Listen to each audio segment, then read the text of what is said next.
Her voice rang out from the back of the hall after I'd been impulsive enough to ask for requests.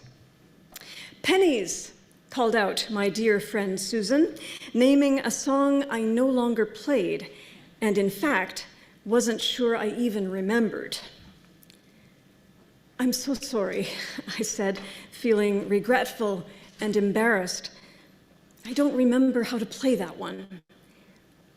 I had let pennies go because, well, I had let pennies go." Pennies, the Canadian 1-cent coin, it had been retired a few years earlier, and as a result, the song seemed obsolete. What was the point of playing a song about a now non-existent 1-cent coin? I might as well sing about the rotary dial phone or the handwritten letter, both of which I was also very fond. Wasn't the penny over and done with? Well, according to my friend, not at all. After she called for it, I found that I missed pennies, so I went home and relearned it. But then, just a few years later, my friend suddenly died as the result of a very unexpected and fast-moving illness. Susan had moved away to look after an aging relative and become ill herself, and she died before I could go out to see her. I think of her often, and I haven't forgotten how to play pennies. Now, compared to the loss of a very dear friend, the loss of a small coin is a very small thing. Paying tribute to it in a song holds the risk of sentimentality, and yet, like every other work of art that comes and goes, it serves as a reminder of the losses that make meaning in our lives. Losses we cannot prevent, losses we often lament, absences that make the sheer presence of what remains all the more vivid and meaningful. It's been said that without death, life would hold no meaning. As true as that is, it doesn't make it any easier. And even if we think we may have come to terms with the big impermanence that is dying, it is also hard to accept all the little impermanences that make up our lives. These often catch us off guard, thwarting our expectations and giving rise to grief and resentment, disappointment, and conflict. Here are a few of those little impermanences I can think of, and I'm sure you can add your own. Well, of course, youth and health are right up there. As time passes, these pass away, sometimes gradually and sometimes all of the sudden. Our bodies change, whether we want them to or not. So do our capabilities, our skills, even our intellect. Then there are our accomplishments and career paths, our various successes, large and small. As much as we would like them to be permanent, and we often work very hard for them to be, they are not steady state. They come and they go. And then there are relationships. The fact that friendships change and often end can be a huge shock. And of course, many other relationships end, even those we vowed would be permanent, in marriage, for example. The people around us are always changing, and we ourselves are changing and growing always, and so the state of our relationships is always impermanent. As someone wise once said, no one steps in the same river twice, because both we and the river are ever-changing. Speaking of pennies, our possessions and our money will not last.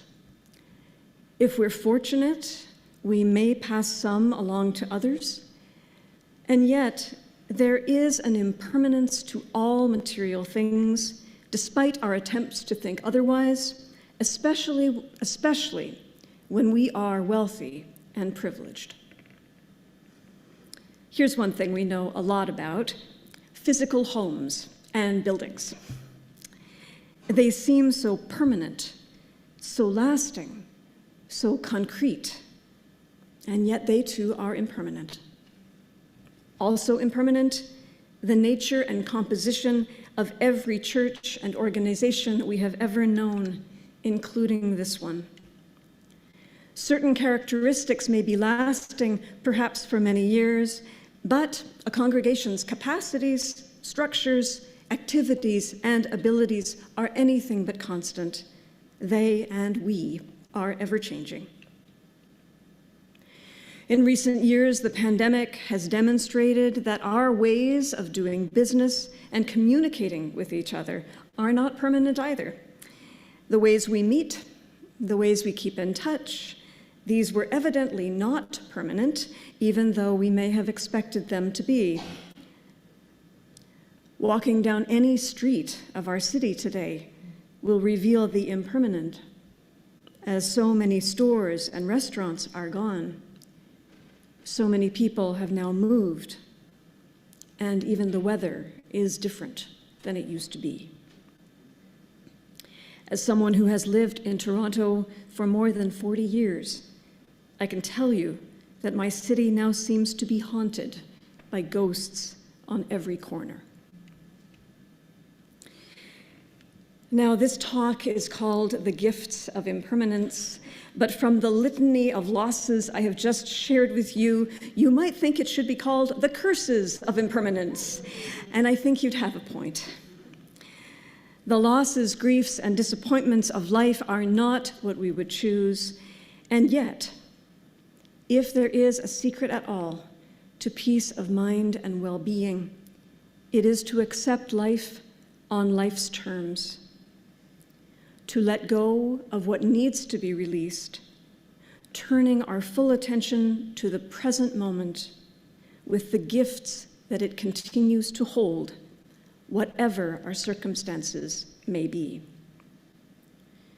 When we do so, we may notice that feelings of grief, pain, and suffering come and go too, and that it is possible also for times of difficulty to change for the better. I must make clear that I need this teaching as much as anybody else, and I do not consider myself an expert. In fact, I have heard it said that we always teach what we most need to learn. As I've surveyed wisdom teachings over the past many years in my own limited way, it has seemed to me that impermanence may be one of the great themes of all spiritual teaching. It is addressed by teachers in many traditions, religious and secular, and many forms of spiritual practice teach us to attach and detach, hold on and let go over and over and over again as we try in our own ways and our specific lives to make meaning in the face of death. As the Japanese concept of wabi-sabi puts it, nothing is perfect, nothing is finished, and nothing lasts. As we heard in the reflection that Catherine shared earlier, the CBC radio program Ideas recently featured an interview with astrophysicist Katie Mack. In her new book, she puts forward the possibility that the universe itself might eventually end, perhaps in trillions of years, but end just the same. In her research, she found that some people take this news very stoically, while other people are deeply unsettled by it. Katie Mack herself was unsettled. She had to grapple with this new and difficult knowledge that the universe might end. As we heard, she arrived at a response that is well aligned with other teachings, which is, you need to find some kind of meaning in the universe that doesn't rely on the future.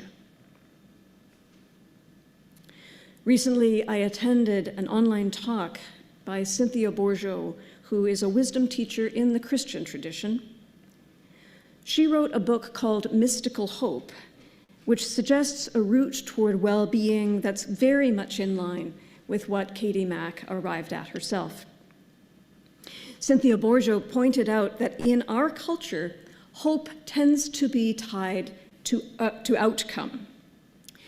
I hope I get the job. I hope that such and such doesn't happen. I hope that something stays the way that I want it to stay.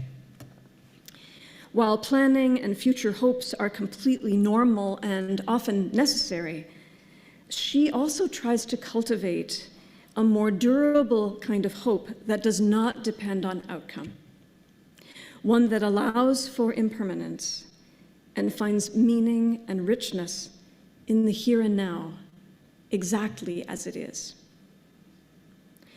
When we can find meaning in the here and now, we can stay present in the impermanence of life with a sense of openness, curiosity, and gratitude. Coming to terms with impermanence is a huge part of what has been called the second part of life, the second half of life. This is not tied rigidly with chronological age, although it sounds like it should be. Instead, the second half of life comes about after the significant loss of something we hoped would be permanent, or something we thought we needed for our sense of self or security. The transition from first half of life to second half of life can come about as the result of the loss of a loved one, a serious illness, a divorce, a major job loss or personal failure, or any other radical change in one's circumstances. When we realize, usually against our wills, that something we believed to be permanent is not, we can be awakened to our inner resources and begin to make meaning of life as it is. The Buddhist teacher Pema Chodron puts it plainly. Most spiritual experiences begin with suffering. They begin with groundlessness. They begin when the rug has been pulled out from under us. The Christian teacher Richard Rohr offers similar perspective in his book, which is called Falling Upward. And a few weeks ago, Reverend Sean shared the deep wisdom of Philip Simmons in his book, Learning to Fall, Blessings of an Imperfect Life, written when Simmons was dying of ALS. These streams of insight come to us from many sources, and you will find the ones that particularly suit you. But whichever school of thought draws you, you may notice a focus on the here and now. If we can find meaning in the present moment, we may sense a connection to a greater wholeness and find ourselves sustained during challenging times of impermanence. It doesn't mean that we will not experience pain and grief, because of course we will. But deep within us, we may sense that our pain is held within the beauty and mystery of a much larger picture, and that we can trust that unfolding. Perhaps it was that infinite and eternal dimension of life that our Unitarian ancestor Theodore Parker was thinking of when he wrote, "What is of absolute value never changes. We may cling round it and grow to it forever. The question puts itself to each of us. Will you cling to what is perishing or embrace what is eternal. Perhaps we embrace the eternal when we contemplate beauty, when we listen deeply to another, when we gaze up at the stars. Perhaps we sense the eternal even in the presence of the passing. Perhaps we honor and treasure it by quieting our mind and simply being present in whatever circumstances we find ourselves. As Rashani Rhea wrote in the poem The Unbroken we heard earlier, there is a brokenness out of which comes the unbroken, a shatteredness out of which blooms the unshatterable. There is a sorrow beyond all grief which leads to joy, and a fragility out of whose depths emerges strength. There is a hollow space too vast for words, through which we pass with each loss, out of whose darkness we are sanctioned into being. There is a cry deeper than all sound, whose serrated edges cut the heart, as we break open to the place inside which is unbreakable and whole while learning to sing. It's worth saying also that even this insight, which I try to pass along to you and which you will encounter in countless sources, even this insight is impermanent. There will be days when we feel we've got it, that we understand how to stay in life in the present moment and not insist that everything go our way. But then, before we know it, we will catch ourselves getting upset when a different rug is pulled out from under us. And if you're anything like me, you might find yourself jumping from one rug to another and then falling over and over again. And perhaps that is a very good thing, because it gives me another opportunity to learn and to grow.